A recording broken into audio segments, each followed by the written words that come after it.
Hello, boys and girls, and welcome to another episode of the Iron Meditation, the Art of Living a Lifting podcast. I'm your host, Coach Michael.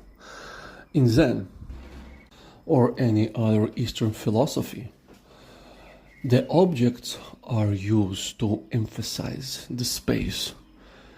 In the West, we use space to emphasize the objects. Now, the irony is that we use the Eastern principles when we drive, because if you think about it, you use cars that are on the road in front of you to find the empty space for yourself, meaning for your car, to arrive safely to your destination and prevent unnecessary accidents and injuries, which in their turn will cost time and money that are absolutely unnecessary to spend and to waste. Let us draw the same parallel into the fields of self-development or self-help, education, growth, etc. We want to pay attention, and it's a funny practice, really funny, to the people whom books we choose and whom we listen to, and the messages that they convey. And what we want to find are the people who are coherent with their message. Now, what I mean by that? There is a teacher, a spiritual teacher, a coach, whatever, that publishes a book about how to build an online business, how to establish the successful marriage, how to find your life's meaning, whatever. And in message there are usually, as now it's very popular, are practical tools like 10 steps, 7 steps, 6 steps, blueprints, whatever. Otherwise, the books are not sold because people are searching for the instant to-dos and not interested in the more deep and sometimes the most important philosophies, lessons, and comprehensions. But I digress. Let's get back to the subject.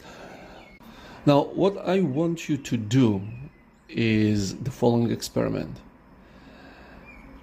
If you have these books, skim through them to the suggestions, like about the structure of a business plan, and then further education, the relationship advice, and compare to the author own story, how he became successful, how he became known, how she break through the media noise and turn into what she is today.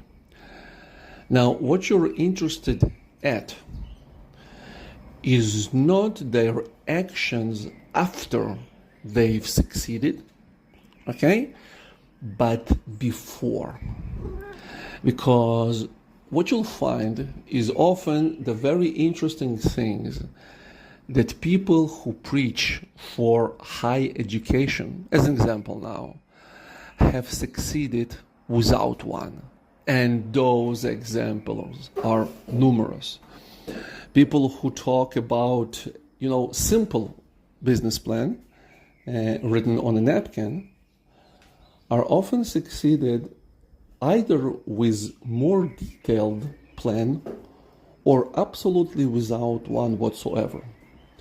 And after they've succeeded, they begin to implement some strategies that they're selling now in this and sharing now in this book. But it's not those strategies who made them who they are. Here's the thing.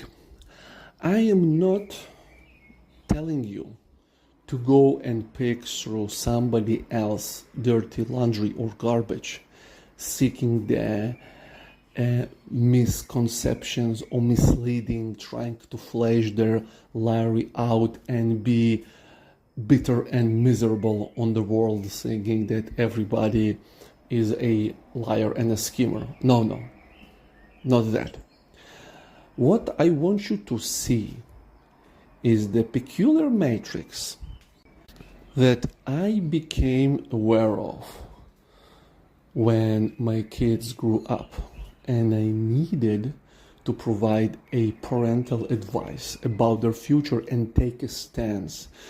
For example, forcing my kids to study, to finish school, or to find a job, meaning, etc.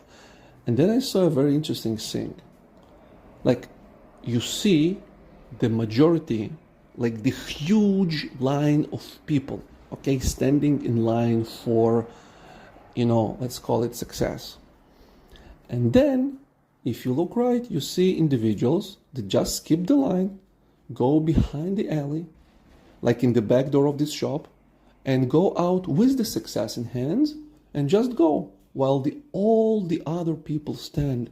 And this analogy is for people who have succeeded immensely by bypassing the system, by doing the opposite things. We all know the Steve Jobs advice, who did not skip college but took the classes that interested him, and went on doing his things. We all know the Dwayne Johnson and Arnold Schwarzenegger was $8 and coming with nowhere but passion and vision, and later doing school in Arnold Schwarzenegger case, and studying and achieving and etc. So all these entrepreneurs who really just got shit together and succeeded bypassed everybody else who tried to do it the system's way. And this is exactly the Zen principle of searching space, on focusing on an empty space between the objects and not the object. So while majority in this huge line of people is focused on the object, some individual are focused on the space.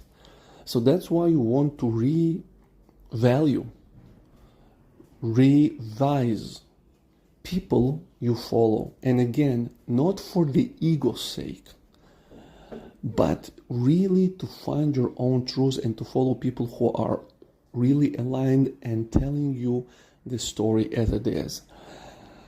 Now, the best example would be a fitness industry, 90, 80, and early 2000 commercials, where you saw fitness models selling home muscle toning equipment with computer-generated graphic about the waist getting slimmer and the calorie burned, everything.